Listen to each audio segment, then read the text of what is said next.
नमस्कार दोस्तों, स्वागत है आपका मेरे चैनल पे। दोस्तों, जैसा कि आप जानते हैं कि F-35 stealth fighter jet America का 5th जनरेशन फाइटर जेट है और अभी दोस्तों लॉकहीड मार्टिन काफ़ी ज़्यादा इसकी इंक्वायरीज भी हासिल कर रही है और साथ ही इसे खरीदने वाले देश भी ज़्यादा से आ रहे हैं। तो ऐसे में दोस्तों क्या ये इंडिया की तरफ भी बढ़ रहा है? आज इसी के ऊपर बात करेंगे। चलिए दोस्तों शुरू करते हैं। तो दोस्तों लॉकहीड मार्टिन और पेंटागन दोनों ही पिछले कुछ सालों के अंदर ही इंटरनेशनल F-35 पार्टनर्स की संख्या को बढ़ाते जा रहे हैं। स्पेशली इसकी ग्लोबल डिमांड भी काफ़ी ज़्यादा बड़ी है।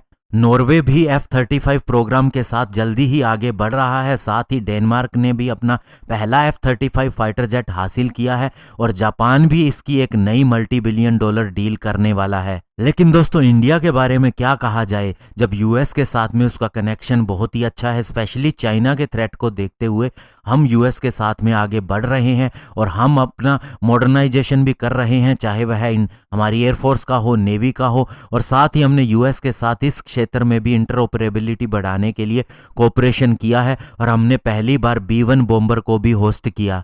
और दोस्तों अगर एक मीडिया रिपोर्ट जो कि ELE टाइम्स की तरफ से है, अगर उसकी माने तो इंडिया ने कई ओकेजन के मौके पे F-35 स्टेल्थ जेट के अंदर अपना इंटरेस्ट दिखाया है। लेकिन अभी दोस्तों हमारे chief of defence staff general Bipin Rawat एक जगह पर बोल रहे थे और उन्होंने कहा कि अमेरिका ने पास्ट के अंदर हमें कभी भी F-35 की टेक्नोलॉजी ऑफर नहीं की है। और ये बात उन्होंने उस समय कही जब एक सवाल उठा था कि क्या अमेरिकन F-35 फाइटर जेट की एक्विजिशन इंडिया कर सकता है। और दोस्तों आप जानते हैं कि लॉकहीड मार्टिन की तरफ से हमें एक F-16 फाइटर जेट का ही वेरिएंट जो कि थोड़ा स्पेशल था और उसके अंदर कई ऐसी चीजें थी जो F-16 के अंदर नहीं है, ऑफर किया गया और केवल इंडिया के लिए ही, कि ये अन्य किसी देश को नहीं दिया जाएगा अगर इंडिया इसे खरीदता है। लेकिन दोस्तों क्या हम इसके साथ में J-20 जो चाइना का 5th जनरेशन फाइटर जेट है और J-31 जो आने वाला है, इसका मुकाबला कर सकते हैं?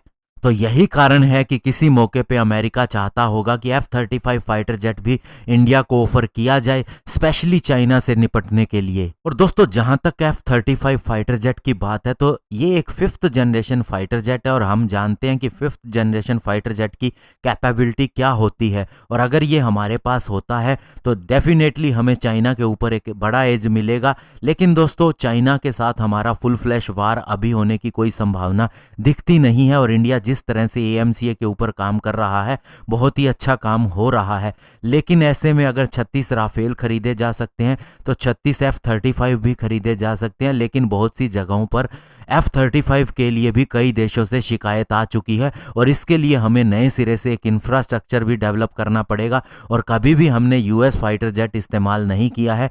तो इस तरह से दोस्तों हमें बिल्कुल ही एक नए सिरे से बहुत सी चीज़ें क्रिएट करनी पड़ेगी जो कि बहुत ज़्यादा कॉस्टली होगा।